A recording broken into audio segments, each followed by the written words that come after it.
Republic, Ecuador, Venezuela, Colombia, Peru, Nicaragua, always present, Argentina as well, USA, Puerto Rico, to everyone, blessings. Don't stop that applause. There's celebration in the house of the Lord. Look how beautiful. Look how beautiful. Right on time. How are you?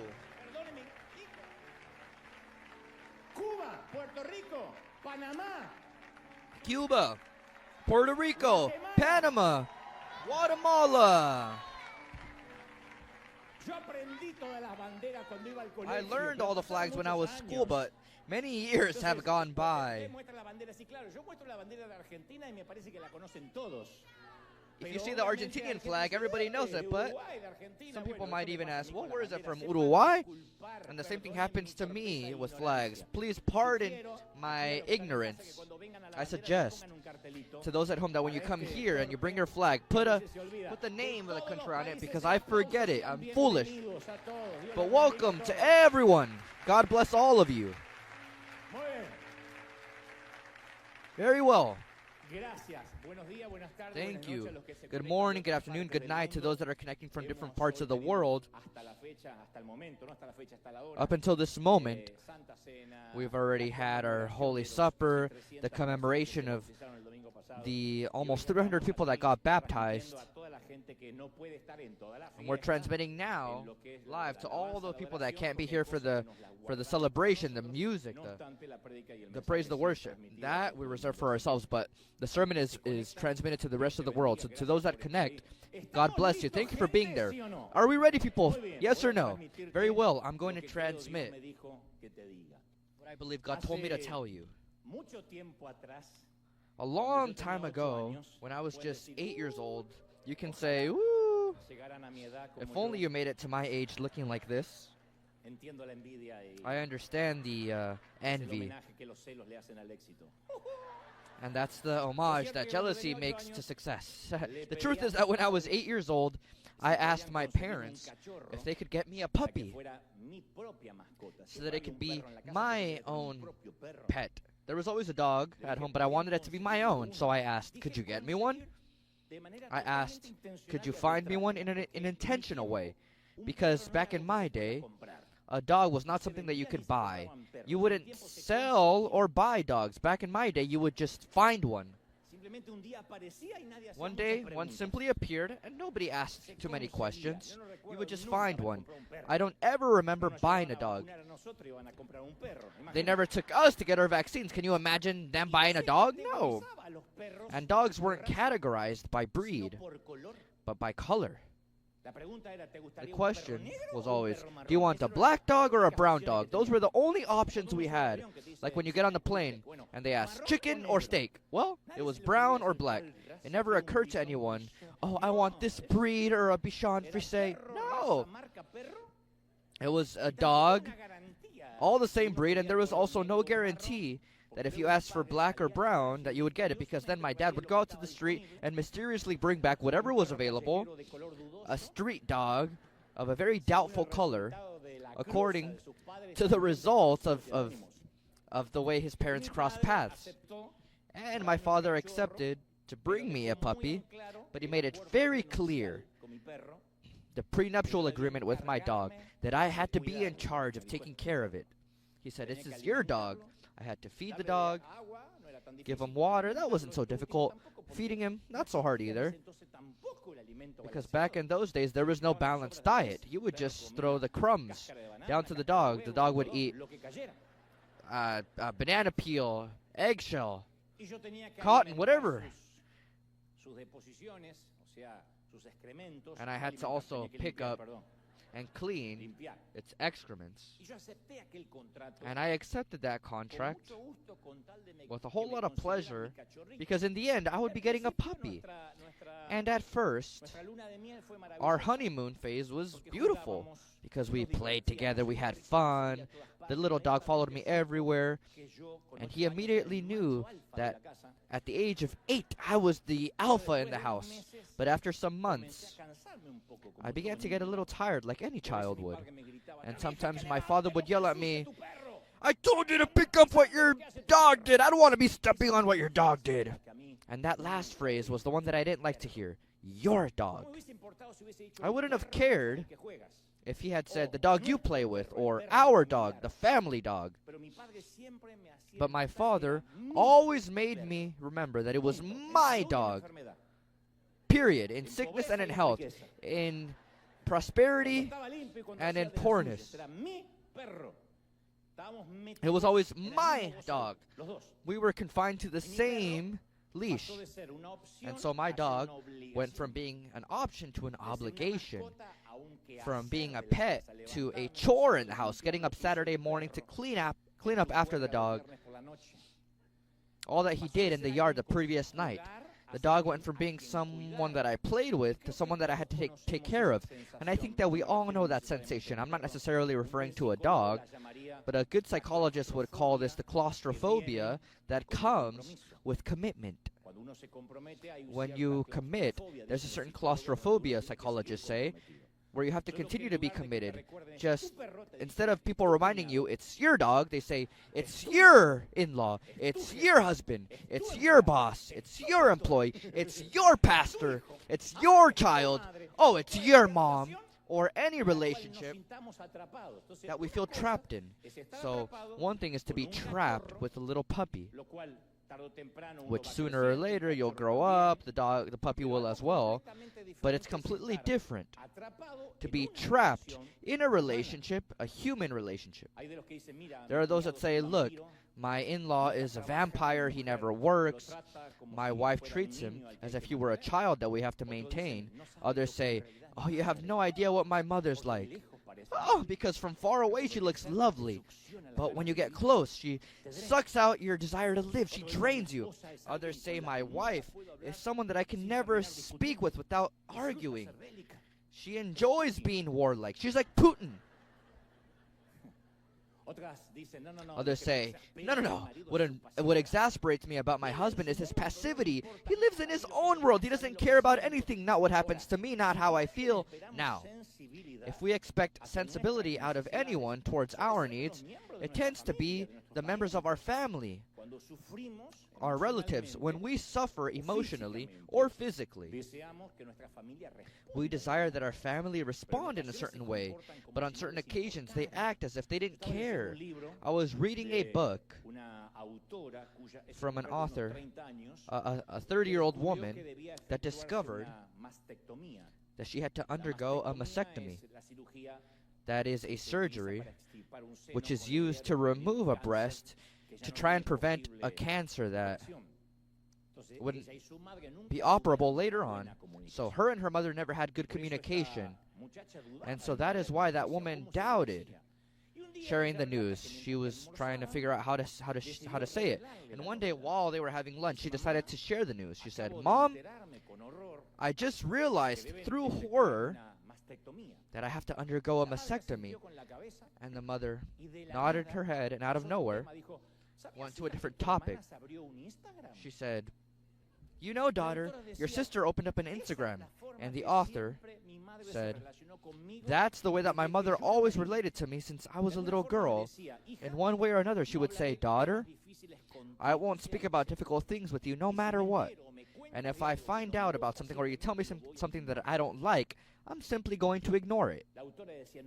The author said, "I can't believe that that I'm telling my mother that they're going to remove my breast, and her response is that my sister opened up an Instagram." So we all have a story like this, in one way or another. People that are close to us, but we are indifferent to them.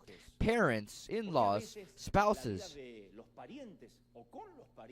Sometimes life with our relatives becomes difficult. It's not like a neighbor that we can distance ourselves from by moving away and we don't see them anymore. Or maybe an employee that, as a last resort, could just be fired. I'm talking about people close to us, relatives, family members, a mother that complains, an uncle that takes advantage, a father that we can never please no matter what we do, a mother-in-law that has been asking for 20 years what her daughter saw in you It's been 20 years and she still can't accept it. 8 kids later, she's still saying, daughter, you deserve something better. And sometimes it looks like an elevator that we're forced into. We all cram ourselves in, knowing that it'll just be for a short period. Sometimes we go in because we say, if not, I'll have to wait a long time. I have an appointment. I have to get to this floor. Sometimes it's just 4 or 5 floors and we get off.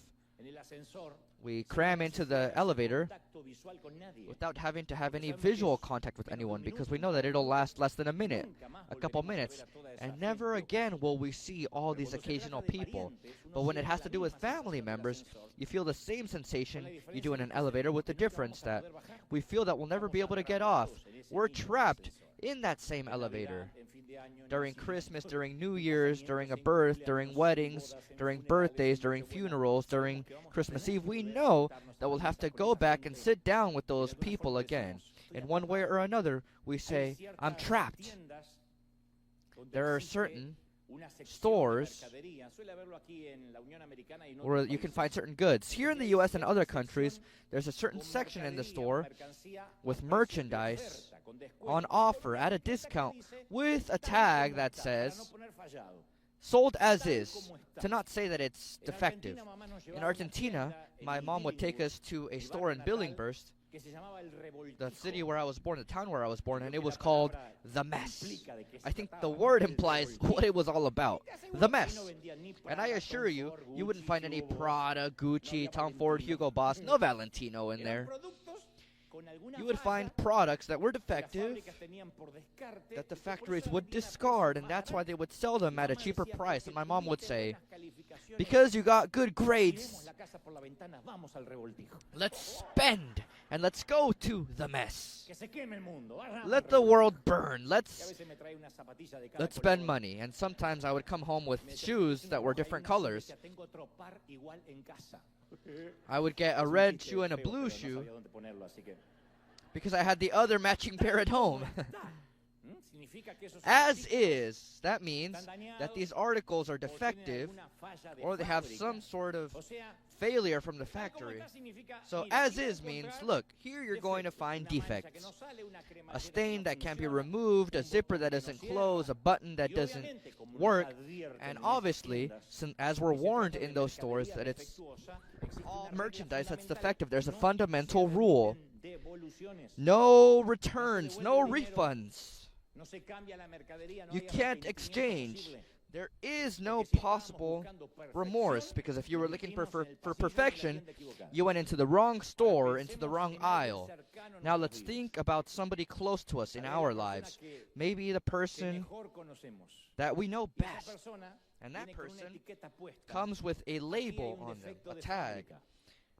Has defect from the factory. Defective goods. Don't laugh that way, because we also have the same tag. Take it as is. A tendency to lie. This man or this woman is a gossiper. They can't avoid it. Their tongue is faster than their brain. They have a passive spirit. He or she has an uncontrollable temperament. You have to discover what the defect is, because it's there. But at these stores, they don't tell you what the defect is. My mom would look at the treasures and say, look, it has no defects. I think they messed up, because it has no defects. And then you realize that the shirt looked like this. And if it's there, it's because there's a defect. You wouldn't find excellent products there.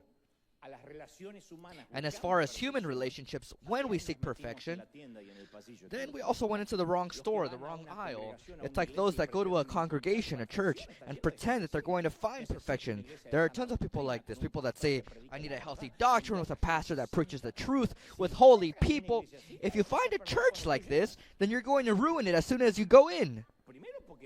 First, because if there's a church like that, they're hypocrites. There is no perfect church. There is no perfect congregation. And sometimes we seek perfection when we can't even offer it.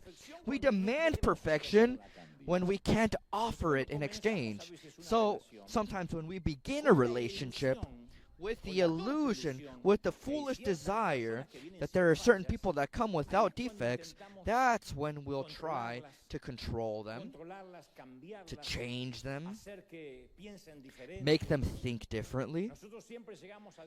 We always come to God singing that beautiful song that was sung at the Crusades of Billy Graham, "Just as I am."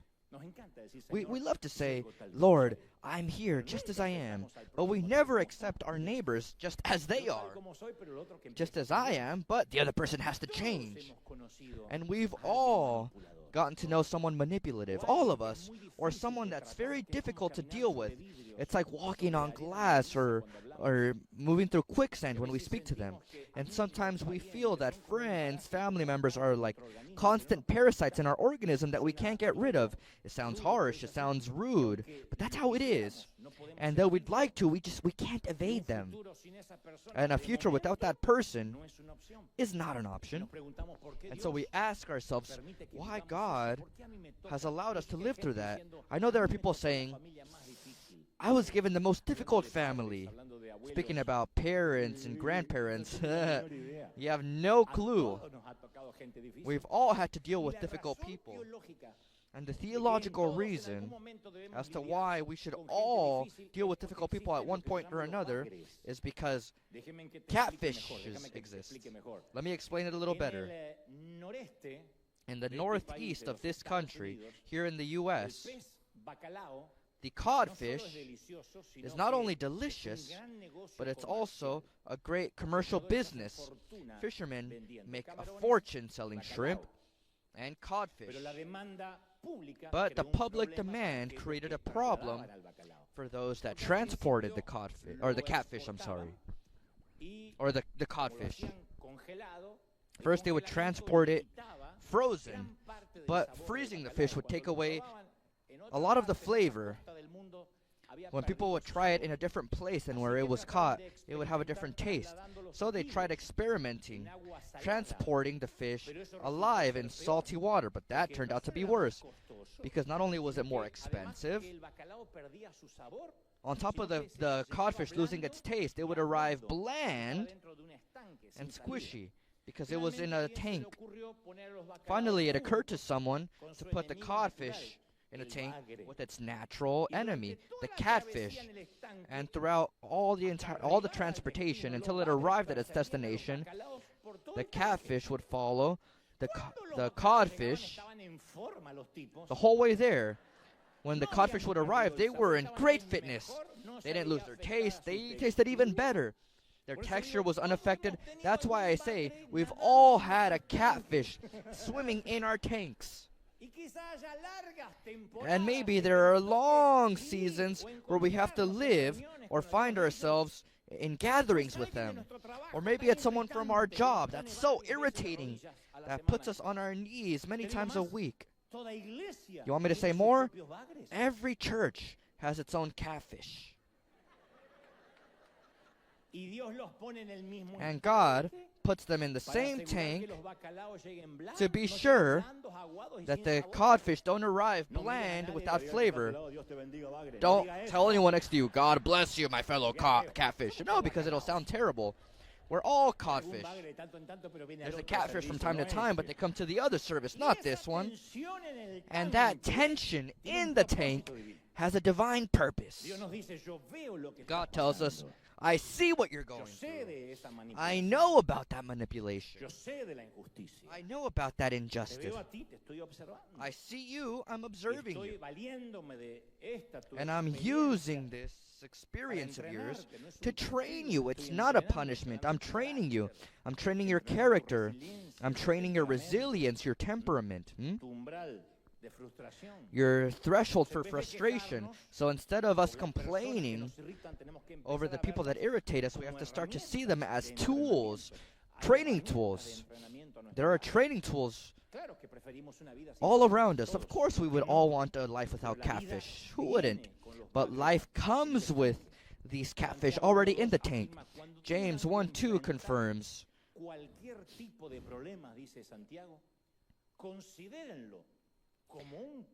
Whenever you face trials of many kinds, because you know that the testing of your faith produces perseverance. James says, consider it as a time to rejoice because you know that God will always test your faith. And consistency gives us an opportunity to develop. Just to paraphrase it a bit. Your consistency, our patience has the opportunity of training us. And you say, yeah, but it's just that I was driving and that person cut me off. As if the car was driving itself. It was an Asian that cut me off. Others say, no, it's just that she never lets me finish a phrase. She's always interrupting me. Or she says, he blows his nose like a horn on a ship. I can't stand it. By that laughter, I discovered that they have a partner that blows their nose that way. Or, no, when he drives ahead of me, he turns without even putting his signal on. Or he parks his car right in front of my driveway. It drives me crazy. It bothers me. If only he used deodorant and mouthwash and ate with his mouth closed and calmed down his baby. Can't she hear that the baby's crying? What I'm saying is that there are people that think this way. Now, it's not about a hostile arrival or about violating a certain law or committing a crime. No, it's what I call personal aversion that exasperates us. Not too long ago, literally, God knows I'm not exaggerating. A woman wrote to me on social media a very long text message. She was very frustrated because she said that I should leave my hair completely undyed, that this salt and pepper look took away some of my wisdom. But she had a completely theological explanation. She said that if I didn't do it and if I didn't leave my hair completely white, then she would be obligated with a lot of pain to stop watching my messages. Yeah, my hair torments the poor woman. And I was thinking, the color of my hair, is it really worth her frustration? Is she really willing to sacrifice her happiness, the messages, due to a petty thing like the hair of the person that preaches and the phrases that we use to refer to all that bothers us and irritates us? It reveals who's truly suffering. In this case, I'm not suffering over my hair, she is. But we always say, it irritates me, or it drives me crazy. It bothers me, it annoys me. Well, who is it bothering? Us, the person that's complaining. Who are the ones that suffer? Well, those that complain. Oh, I don't understand why he got a tattoo. I don't get it. If he's a man of God, he shouldn't drink beer. If he's a man of God, he wouldn't dress in black. Or those people shouldn't wear that hat. One gets irritated and the other person doesn't even realize. That's why the Apostle Paul wrote to Ephesus in Ephesians 4:2. He said, be completely humble and gentle. And he used a word that in the original Greek is exactly that, because sometimes through translations, you can lose the etymology of the word. He said, bearing with one another in love. He's saying that we're not always going to love deeply. Sometimes that love will require tolerance. The word I tolerate you has bad press. It sounds like I'm barely tolerating you. But Paul says, no, tolerate each other. What does it mean to tolerate? Well, don't be irritated by petty things, by foolish things. There are things that have to fly outside of our radar, and we call that longanimity. Longanimity is having a constant mood when facing difficult situations, difficult people. It's so great to see people with longanimity. Whoever they encounter, they don't lose their smile. There are people that have public jobs that have to have longanimity, not always empathy, because sometimes it's impossible to empathize with somebody that comes in shouting, demanding a coffee or a certain plate of food. Sometimes it's difficult to have empathy, but tolerance is what allows us to smile despite the fact that the other person has lost their mind, their composure. This week I discovered a magnificent phrase that says people are difficult to hate when you see them up close. When you see them from far away, they're easy to hate. But when you see them up close, they're difficult to hate. Anyone is difficult to hate if you look at them from up close. Sometimes I take pictures with certain people that are well-known, famous people, that have a controversial life, sometimes very controversial. And immediately, many evangelicals arrive saying, how can you be their friend? How can you be friends with that Philistine, or whatever they say? And I always ask myself, or I always tell myself, if only they took time to get to know them the way I did, they would realize that beneath that public image, you would find a simple being, someone that cries, a being that God loves profoundly. When I encounter these people, it's very different than what I saw on TV or the person that I saw on magazine covers. I realize that, just like everyone else, they are broken people as well. One time, a woman that was once a sex symbol, a very famous woman, confessed to me, I was abused as a little girl, and my whole life I suffered. I could never have relations because it marked me. And she was on the cover of many magazines. She was very famous. It seemed like she sold sex. However, she was hurt, and all you found in her was a scared little girl behind all that makeup. But immediately you label. When we see someone from far away, it's very easy to repel or hate. This will sound conceited, but I'm convinced of what I am going to say. I know that most people that criticize me viscerally, if they got to know me personally, if they had just one coffee with me, I know that immediately they would change their opinion. They would love me immediately. At least I think so. Yeah. I said it would sound petulant. But I'm a guy that's easy to love. I don't think that I'm a guy that's difficult to deal with, or a guy that's difficult to love, or a guy that doesn't stop talking. I think all those people that see me from afar, those that were led by just a little piece of a message or an edit on YouTube or a certain phrase, if they got to know me personally, I'm sure they would change their opinion. But since they can't get close, the easiest thing to do is label, defame. They just put me in a box and that's it. And on top of it, if we see someone from afar and we put them in a group, a homogeneous group, in a bag, they're even easier to hate. For example, you could say, look, all the Democrats in this country. For example, the Kirchnerists in Argentina, the right wing, the left wing, whatever it is, whatever example you want to use. In the case of the U.S., let's say all the Democrats are anti-Christians. They hate God. And then someone answers you and says, yeah, but what about your best friend that accompanied you in the hospital when you were about to die? When your husband was on a trip and your friend took you? As far as I know, she's a Democrat and she voted for Obama and Biden. Yeah. Well, she's different. She's not so much a Democrat like the rest. So it's very easy to say, oh, all of Jehovah's Witnesses are going to hell with their erroneous and false doctrine. Really? Does that include the neighbor? That when you had a heart attack, she went to go visit you in the hospital. She picked up your kids from school. She even took them to her house and fed them. She sent them to school the next day until you got better. Well, she's not like other Jehovah's Witnesses that I know. It's easy to say, all unbelievers are sons of the devil. Maybe that's the case with your son-in-law that never set foot in a church. Oh, but he's a great husband. He's very hard-working. He's a great father. He's always talking to me. He's a different type of unbeliever. It's easy to say, all Catholics are idolaters that don't know Christ. They're sons of the great whore. But what about that nun that you had as a teacher in elementary school, and she was the woman with the most integrity that you ever met, and her love for God was contagious, her love for the Bible was contagious, and you know that she was sincere in her devotion. That nun was the least hypocritical person, and she adopted you as her own. What I'm trying to say is that when we see people up close, we cannot hate them.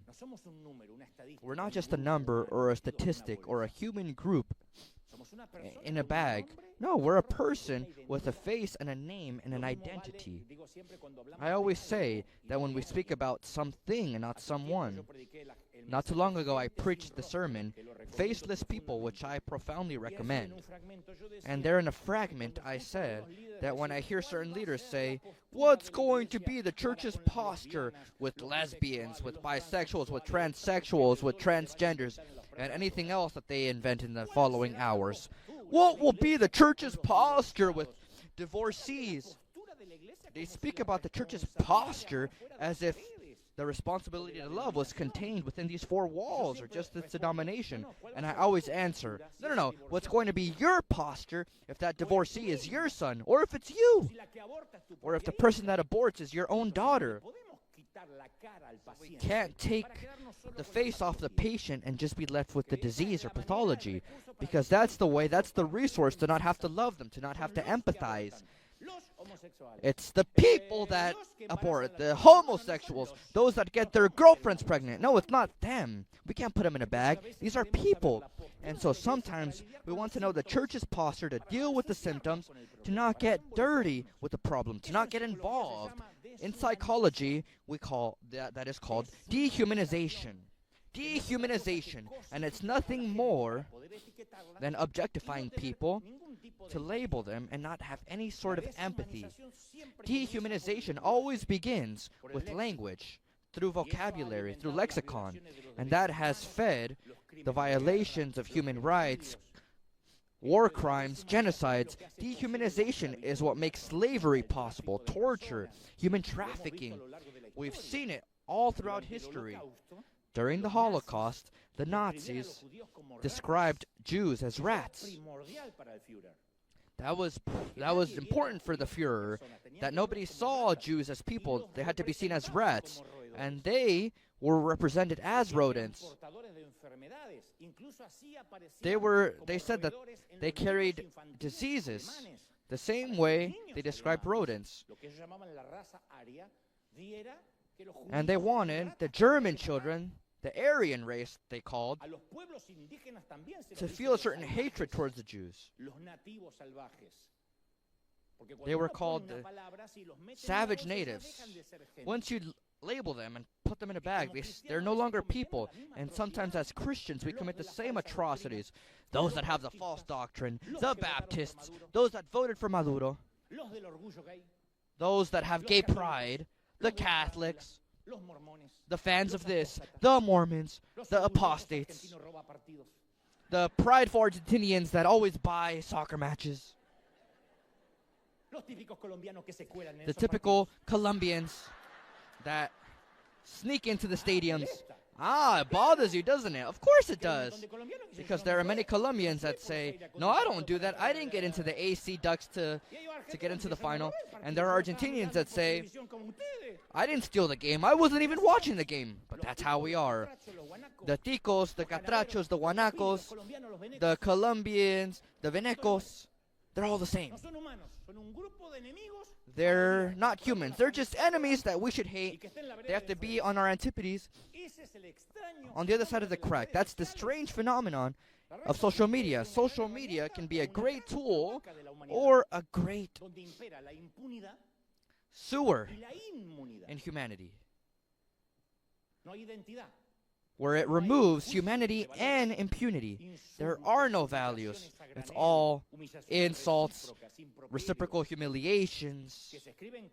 People write things to each other that no one would ever say face to face. No one would say in someone else's face what they write online, but it's always thought that what you say is a sin and not what you write. But from the abundance of the heart, our fingers also write.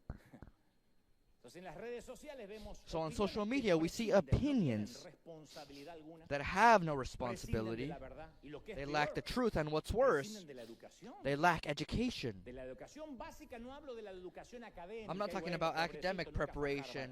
Oh, poor guy never went to Harvard. No, I'm talking about the education from our parents. They never told us, go down the street and insult your neighbor. You filthy dog, you're going to hell. No, our mothers would slap us across the face. Respect our next door neighbor. Nowadays, we've even lost that education, that primary education from our parents, because social media gives no impunity. or gives us impunity to say whatever we want. And when we lose the capacity to see God's face on the person that we don't know, when we lose the capacity to see the other person as a creation of God, we profane our faith. We profane against our beliefs. We're profane. That, ladies and gentlemen, is to be an apostate. It's not somebody that preaches something anti-biblical. No, it's to profane your faith when we don't have the capacity to see that the other person is also made in the image and likeness of God, even though they think differently, even if they're from the opposite political party, left, right, Muslim, Catholic, even a witch. But the main point is that we tend to see how difficult it is to live with others, and we can't imagine how difficult it is to live with us. Let us not forget that we're also someone else's catfish. Oh, the codfish. No, we're also someone's catfish. Or using Jesus' lexicon, we become obsessed with the sawdust in someone else's eye. Meanwhile, we ignore the log in our eye. Those that sometimes say, Jesus never made a joke, it's because they never read the words of the Sermon on the Mount in Matthew 7:3. He says, "Why do you look at the speck of sawdust in your brother's eye and pay no attention to the plank in your own eye? How can you say to your brother, hey, let me take the speck out of your eye, when all the time there is a plank in your own eye? You hypocrite! First take the plank out of your own eye, and then you will see clearly to remove the speck from your brother's eye." This is what Jesus said. I don't know if you applauded, if they applauded or if they laughed. Because he's talking about someone that goes up to his friend to remove some sawdust, but he has a plank of wood like Pinocchio sticking out of his face. But the guy doesn't realize it. He's the classic blind, emotionally blind man. He doesn't see the log in his eye. But he can't stop giving advice to people that aren't even asking for it. He's always looking for people that have little specks of dust in their eyes. So if we're propense to acting like this guy, that's always going down the road, going the wrong way, and he hears on the radio that there's a crazy man driving on the wrong side of the road, the guy hears that and says, no, it's not one, it's hundreds that are driving on the wrong side of the road. So the most painful part is when we don't realize that we are also in the aisle of sold as is, defective. The people in this congregation and those that are watching me are the most failed, but we fail to recognize that we have that tag on us, sold as is. So when people criticize me, I say, well, yeah, I'm one of the most failed ones. I never said that I'm in the aisle of excellent products. I'm not a Tom Ford. I'm not Valentino. I'm not Dolce & Gabbana. I am just the mess. And that is why we try to divide the world. Look at what hypocrites we are. We try to divide the world into two groups. Normal people like ourselves, and then the difficult people. We're the codfish, and then all the rest, of course, are catfish. But everyone, each and every one of us, have habits that we can't control. It's just that nobody knows. We have failures that we can't correct. It's just that we hide them. And we have defects that we cannot mend. The problem is we just got used to them. Look all around you. Please, look around.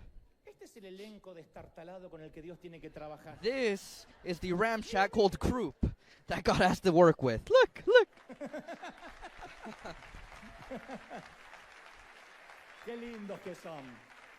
You're all so beautiful. You're so beautiful. No, but really, because the same way that glass is propense to shattering, all of us, we're all predisposed to doing what we shouldn't if we're given the right conditions. That predisposition is what theologians call deprivation or iniquity. I like deprivation better. We're depraved by nature. That's why the Lord has to offer us grace daily. We lie and we sacrifice our integrity to avoid a ticket. Oh, I swear, officer, I didn't see the speed limit. Really? Over a ticket? If it were over $1 million, it would also be sad, but it would make a little more sense. But just one ticket? People that lie. Oh, but you didn't see you were speeding? No. We gossip about someone to feel superior for a moment. To say, well, at least I'm not like him. Or we write foolish, stupid things online to show that we're jealous over God's will and His kingdom. And what happens is that from time to time, someone that is more exposed than ourselves, someone with a more public figure than our own, suddenly they rise in this way. But not because they're more failed than us, but because they're more public. A writer is accused of plagiarism. A politician's career fails in the midst of an affair. The son of a Christian family that comes to church is found in drugs or leaves a young girl pregnant. It shouldn't surprise us, but the ironic thing is how the majority of us react. Really? Oh, how disappointing. They seemed so normal. As if we were exempt of going through things like this. It's just that we foolishly believe that we're normal and everyone else is a catfish. We say, oh, well, I get it. I'm a sinner. But Christ has already sanctified me. And yes, it's a theological truth. But careful that you don't cross the line to becoming a Pharisee, to think that today we're more forgiven than the first time the Lord forgave us. No, every day we're in the same condition. In the same condition as all those people that we judge. Every time I mention, and I've said it before, Jose Rodriguez, the Puma, where we've been friends for a long, long time, somebody writes to me, he should fix his problem with his daughters before he speaks about God. First of all, we don't even know if he has problems with his daughters, his family.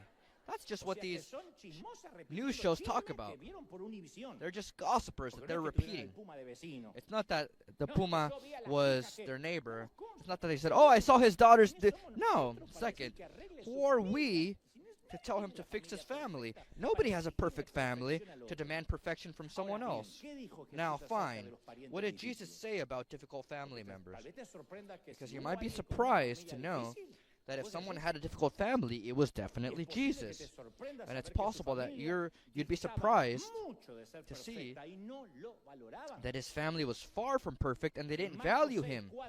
In Mark 6:4, Jesus said, a prophet is not without honor, except in his own town, among his relatives, and in his own home. They had asked Jesus to speak in the synagogue, not because they recognized him as the Son of God, but because he was a promising young man. The people were proud of this young boy from the neighborhood. He had been progressing so much as a rabbi, and they said, why don't you come and pray one Saturday here at the synagogue? And so he went. And when he spoke, he referred to himself as the Messiah. He said, I am the Messiah. I've come to fulfill the prophecy just the way the prophet Isaiah laid it out. And that's where Jesus' family members said, or his neighbor said, isn't this the carpenter, the son of Mary? Isn't this the brother of Simon and John? Don't his sisters live around us? I dated one of this guy's sisters, and now he's saying he was sent from heaven? This guy made my furniture. He sold me a chair. And now he's saying he came from heaven, that the Father sent him? It's like saying, oh, it's the plumber's son, or it's the accountant on the third floor. It's the construction worker that dated my sister-in-law. We think that God can't speak through common, ordinary people. And Luke 4:29 says, they got up, drove him out of the town, and took him to the brow of the hill on which the town was built, in order to throw him off the cliff. This is how angry they were. Notice that. It's not that they didn't give him an offering. There's been many times where I preached so poorly that they didn't want to give me an offering, but I don't remember anyone trying to throw me off a plane. But here, they wanted to throw him off a cliff. But it seems like he went through the people, squeezed through the people, said, excuse me, and then left. Nobody had the courage to throw him off a cliff. So Jesus' neighbors tried to kill him. That's how his ministry began. Look how successful he was. How'd it go? Well, thank God they didn't throw me off a cliff. But there's something more unpleasant that is not written. Because it could say, and they took him to the top of the hill to throw him off the cliff, and Jesus' brothers, because they mention at least 4 brothers without counting sisters, and Jesus' brothers came to him to defend him. Maybe 1, maybe 2. But no, his brothers did not appear. That's not what happened. When Jesus was in a difficult trial, his brothers became invisible. Where were they? I think they were there because it was Jesus' debut, his first time preaching in the synagogue. You think his brothers wouldn't be present? But where were they when they wanted to kill him? I hope that they weren't part of the group that wanted to kill him, but there was a moment where they did speak. There was one occasion on which they were seen publicly. And not because they were proud of Jesus, but because they were ashamed of him. When his family heard about this, they went to take charge of him, for they said, he is out of his mind. Jesus' brothers thought that he was a lunatic. They weren't proud of him. They were embarrassed by him. Mom, your son is crazy. You should hear what the people are saying about him. Mom, the people are saying that he went crazy. That he truly is crazy. In fact, Mom, a person asked, why don't we do something to stop him? And another one of Mary's sons said, good thing Dad isn't here, so he can't see what he became. We assume that Joseph died because we didn't hear about him. And it gets worse because in John 7:3 says, Jesus' brothers said to him, leave Galilee and go to Judea. Leave this neighborhood. There in Judea you can find your disciples. They'll see the great works you do. No one who wants to become a public figure acts in secret. Since you are doing these things, show yourself to the world. And they said this to him because not even his brothers believed in him. You notice the sarcasm in their words? Oh, so you're the Son of God? Why don't you go to Judea? Why don't you go to Rome? I don't know, Athens. You Son of God. How can Jesus deal with these guys? How can you advance when our own family is stopping us or putting hurdles in front of us? Well, Jesus gives us the answer, and he also shares a secret. Jesus immediately didn't try and control his family's behavior. Ergo, he did not allow their conduct to control his own. He didn't demand that they agree with him. Never. He didn't say, hey, let's have a family meeting. Everyone has to love me because if it's like this, I won't be able to be the Messiah. No. He wasn't in a bad mood when they insulted him. He didn't make it his mission to please them. Oh, I can't please Mom. Oh, I have to do something for my brothers to accept me. No. Because each one of us has the fantasy that our families have to be like the Ingalls. Remember? Little House on the Prairie with Michael Landon? With the expectation that they're the ones that are going to support us the most, that our own blood will always be with us. But no, Jesus never had that expectation, never. Look how he defined his family in Mark 3:35. Whoever does God's will is my brother and sister and mother. Of course, you see it and you say, how cold, right? You say, how unloving. No, it wasn't unloving. They didn't believe in him. They were ashamed by him. They insulted him. He said, my family are those that do the Father's will. When Jesus' brothers didn't share the same convictions, he didn't try and force them to do so. He recognized that his spiritual family could provide what his physical family could not. If Jesus himself could not force his family to accept their convictions or his convictions, what makes us think that we can force our family, that mom has to understand me, that my in-laws have to agree with me? What makes us think that? We can't control the way in which our family reacts to us. I come from a family that never even supported my talents.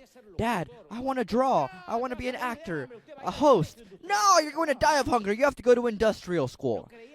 And we never spoke about it again. They didn't even believe in what ran through my veins, much less a calling. So in respects to other people's behaviors with us, our hands are tied. You cannot manage their behavior or what others will think. You have to get past that naive thought that if we do well, people will see it. And they'll act as it corresponds. The whole world knows that we've sent $43 million to the rest of the world since 2020. But there are many people that continue to criticize us. You're all going to hell. Even by donating all these millions, not even by doing that can we change certain people's mentalities that have already dehumanized us. They already dehumanized me. They placed me in a bag, and now I'm part of those pastors that are just thieves, period.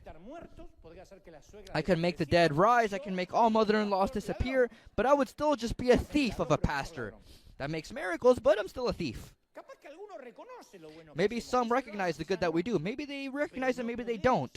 But we cannot exercise control over the way that people react towards us.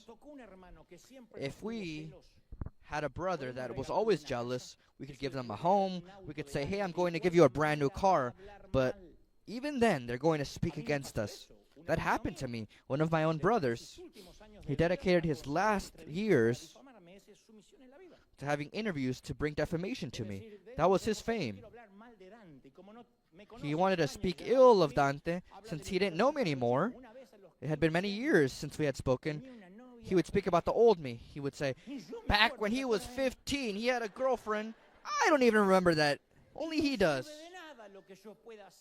And there's no point in me saying anything or doing anything because he decided to dehumanize me and hate. It was easy for him. So you can dehumanize even a family member.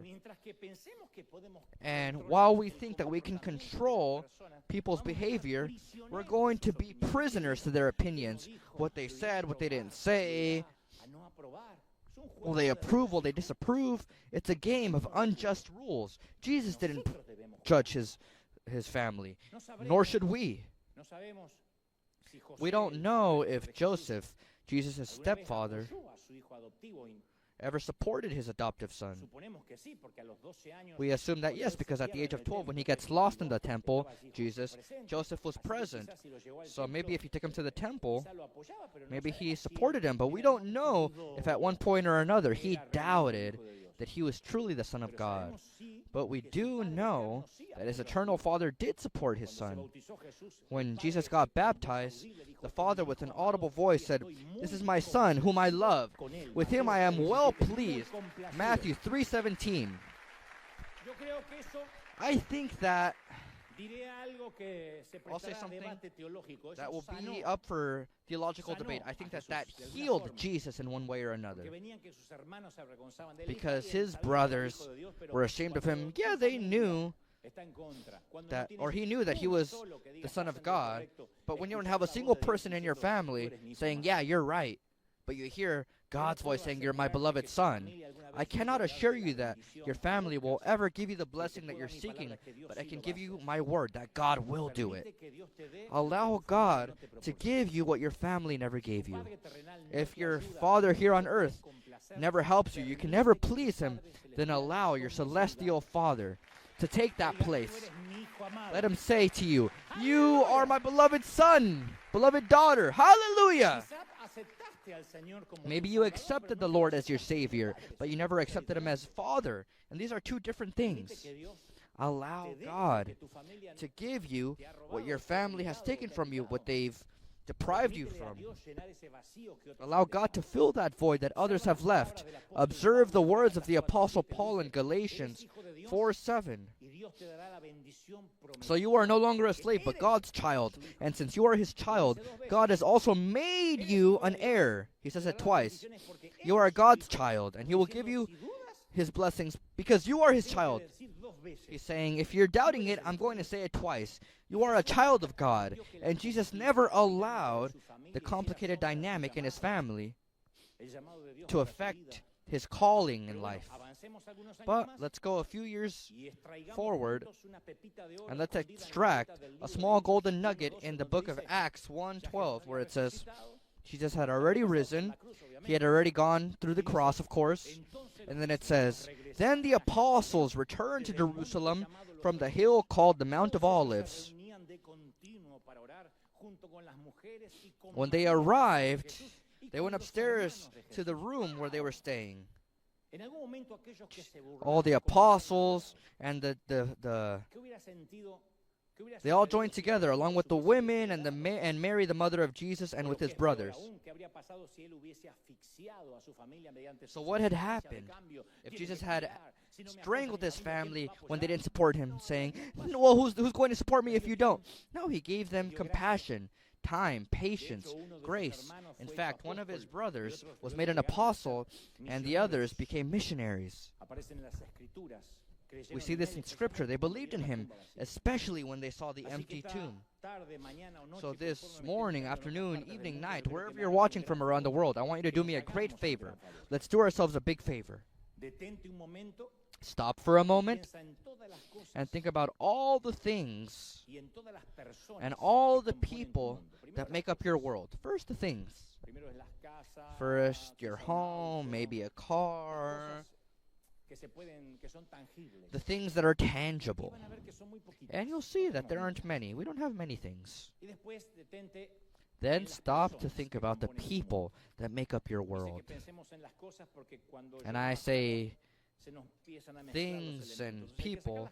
I have to clarify because sometimes we mix them. First think about things, now the people. The people. Let's go through the gallery of faces that are significant in our lives. I want you to go through it mentally. The pages in the album book of the people that you deal with most frequently. Can you see their faces? Because if not, we dehumanize them. I want you to see your partner, your children, your best friend, your coworkers, your children's friends' parents. You don't see them often, but you do see them from time to time. Then your relatives, uncles, in-laws, son-in-law, daughter-in-law, mother-in-law, father-in-law, your next-door neighbor, some brothers and sisters from the church, and freeze these mental images for a moment while I tell you how some of them feel. And I'm going to do it through a metaphor, but based on real life. Once a year, I tend to have a checkup with a doctor. I go to my family doctor, Reagan Chan. Generally, this Asian doctor, before he sees me personally, he sends an order online for me to have an analysis so that when he looks at it, he has the results in his hands. And every time I go through these analyses, it coincides on the same day that I'm going to see the doctor. So first the secretary confirms my information. She doesn't look up to see me, to look at me. She just asks to confirm my information. Then a nurse comes along that doesn't speak Spanish, and since I don't speak English, there is no possible communication. And through signs, well, I speak English, but it's a British English. She spoke an American English. And through hand signs, she makes me sit on a bed and puts some cold suction cuffs on my chest. Then another nurse comes and puts a band around my bicep and squeezes a black little balloon to check my blood pressure. Then they ask me to take off my shoes. They measure me. They weigh me like a bull that's about to be taken to the slaughterhouse. Then they give me certain vaccines that I was missing. Then they ask me to pee in a little cup, whether I feel like it or not. And I don't know why it always embarrasses me to give the warm cup back to the nurse. I wish I could at least freeze it or put it in a fridge for a little while. And just know that I've denied giving fecal matter. And I've never allowed a colonoscopy or a prostate exam. I'm not saying it's right. Don't take my example. But in my case, I'm waiting for AI to discover how to do these things with laser without any human intervention. After having finished all these preliminaries, they send me to a cold room and tell me to wait for the doctor. There's something in this matter of being poked, prodded, measured, and drained. It makes us feel like lab rats. It makes us feel dehumanized. I know I'm doing it for my own good, but nobody looks at me, nobody speaks to me. I'm just a thing that has to be measured, weighed, and controlled. I sit down on an aluminum bench and I stare at the wall. I'm sitting here on this bench. My dignity was left 3 meters away from there. Well, here's the point. Someone in your world, at this very moment, feels like I did in that doctor's office with Reagan Chan. Someone in the gallery of the people that you know is seated in a cold aluminum bench of insecurity, trying to close the back part of their hospital gown out of fear of leaving the little bit of pride they have left. And that person needs you to not dehumanize them anymore. They need to be seen as a person. They need to not be thrown into the bag of all the patients that have appointments with a doctor today. All those catfish patients. So then my doctor comes along, Reagan Chan. I know he's always very busy, but he has one particularity. He makes me feel as if I were the only patient he would get to that day. He always goes into that cold room, shakes my hand, smiles, and says, "My beloved Dante, what a pleasure to see you." I once gave him one of my books, and he always makes a comment about it as if he read it yesterday. I know that's not the case, but he always comments on it. He asks me about my family, my job. He asks if I'm working too much, if I'm traveling too much. He asks me for the 10th time, the 10th year in a row, if I'm exercising, if I'm going out to walk at least once an hour, or for an hour a day, if I'm taking care of my cholesterol. He also asks if the church is growing. If he can watch certain messages on YouTube, I say yes. For the 10th time, after 10 years, I say yes again. And while he asks me these questions, he listens to my heartbeat. He asks me to open my mouth to say, ah. He remembers some of my fingers that are twisted and bent. And he asks if I still type viciously. I never feel like he's being nosy, but he makes me feel like someone important. He makes me feel like a person, not a patient. And after those few minutes, Dr. Chan proceeds with this task of hitting my knees with his rubber mallet. He listens to my chest, and as I'm buttoning up my shirt, he tells me that it was a pleasure to see me again, and that if I have any doubts, I can call him at any time. And it's something I've never done, nor will I do. The truth is that we're not friends. We see each other once a year, and it's been about 10 years now. But he always treats me like a unique person. And I want to assume that he also does it with his other patients. Most likely, I'm one of the many catfish in his tanks. Most likely, he sees me as the classic patient that comes once a year.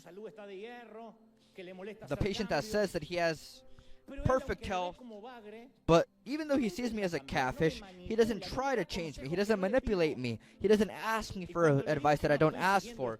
And when I tell him that I'm not following a strict, healthy diet, he smiles and says, "Come on, Dante, take care of yourself. You're very young." I love that final phrase. You're very young. What do you mean? What do you mean? Say it again? Oh, you're very young. He doesn't judge me. He doesn't label me. He doesn't say, "Oh, you're like all the guys that don't take care of themselves." He doesn't say, "Typical Hispanic that just does whatever they want. I don't know why they come." He doesn't say, "What else can I expect from an Argentinian?" This Asian doctor doesn't throw me into a bag. He's taught me how easy it is to make someone feel dignified. He asks me 2 or 3 questions and waits for my answers. He shows me that he's worried about how much I'm resting. That's why God shows us that life comes with catfish in the tank. And sometimes we're the codfish that is being followed, and sometimes we're the catfish that is following someone else. We're also irritating to others. There are certain people that irritate us, but we also irritate others. So, like Jesus, we have to learn to not want to control someone else's life, nor can we allow their criticism to control our lives. We cannot demand that they agree with us. We can't be in a bad mood when they insult us. Our mission in life is not to please people, not even our family members. And though maybe for a certain season we're trapped with a group of people in a small elevator, we have to learn to say that they're not enemies, they're training tools. And glory to God that sometimes we're so crammed in there because people are very difficult to hate when you see them up close. Bendito. Bendito apiñamiento, gente. Dale un aplauso al Señor. Give an applause to the Lord of Lords and King of Kings. Una vez que te pongas de pie, once you're on your feet, come on, celebrate with me with a great applause to heaven. If you believe that God has spoken, if you believe that the Lord has touched us deeply today. Our soul, our heart, blessed be the Lord.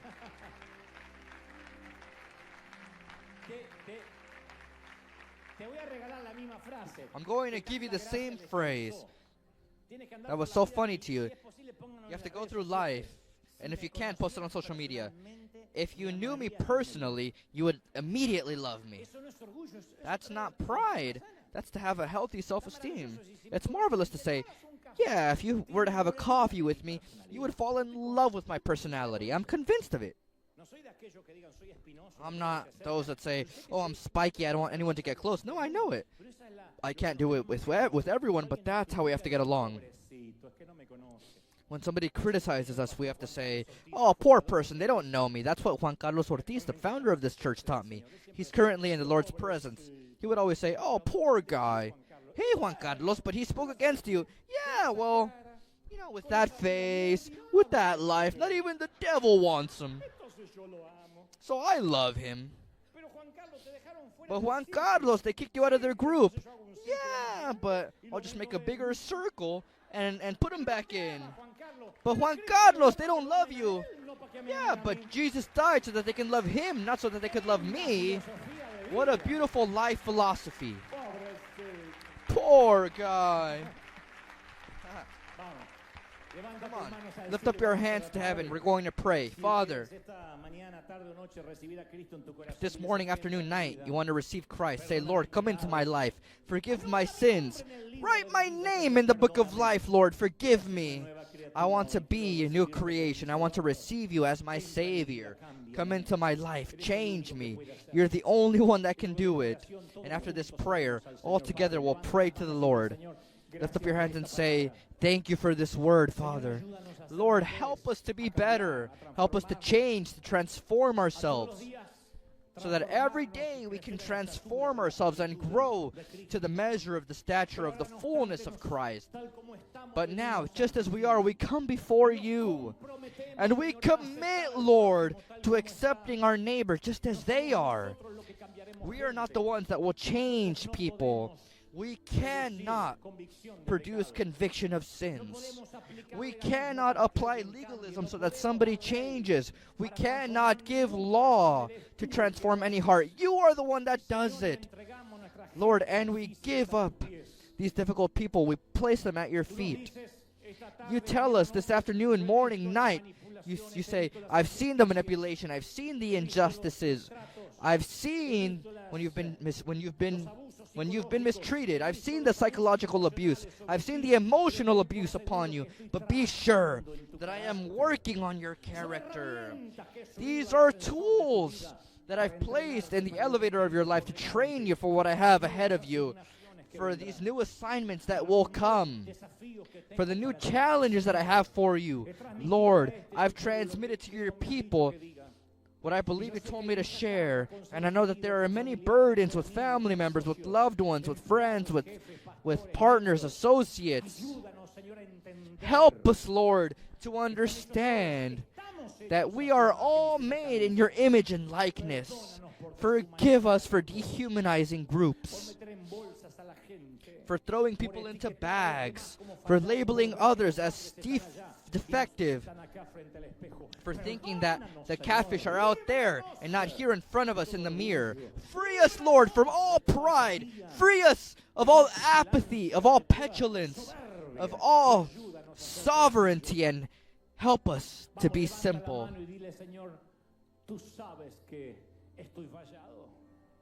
Say, Lord, you know that I am a failure. You know that there are some failures that can be seen, others that cannot.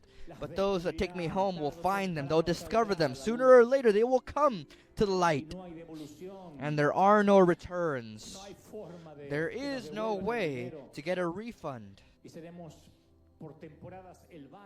And for certain seasons, we'll be somebody's catfish, and other seasons will be the codfish to other catfish. However it may be, may each day surprise us, swimming, advancing, training us, knowing that all this produces faith, that all this generates solidness, character. Lord, I bless your people, your children. Thank you, Lord, for this morning. Thank you for those that have come from far away. I've transmitted this message, and I am calm knowing that I'm free from this word. It is left in each person's heart. It's the Holy Spirit that will bring conviction. Seal this word. Thank you for this afternoon, for this morning, for your blessing, for your glory, for your presence, for this word that fills us with joy. Lord, I bless the entry and exit of all those that are here. I bless the fruit of the land and the fruit of their wombs. I bless all that they believe, dream, think of. Lord, I bless their mornings, their nights. May the month of August be a month of liberation, a month of empathy, a month in which we'll know that this season is for just some time, like the word says. It has a beginning date and an end date, and to know that there is a purpose behind it all. We believe it, we declare it. I bless your army, I bless your children, in the body, in the soul, and in the spirit. Let us be blessed. Amen, amen, and amen. Glory to Jesus. Blessings to bless. How many receive this word? Yes or no? Welcome aboard in just a little bit. Bye. God bless you. Until next time, until next Sunday, have a great week, people. Blessings.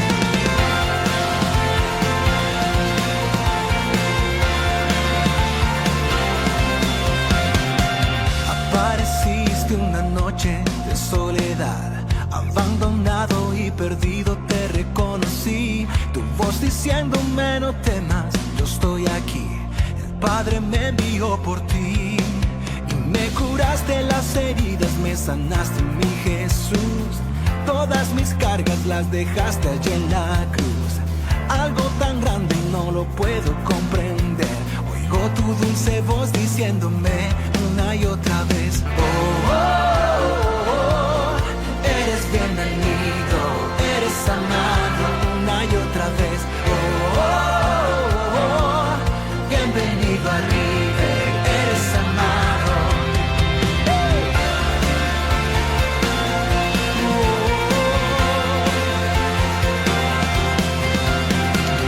oh. y perdido te reconocí. Tu voz diciéndome no temas, yo estoy aquí. El Padre me envió por ti. Y me curaste las heridas, me sanaste, mi Jesús. Todas mis cargas las dejaste allí en la cruz.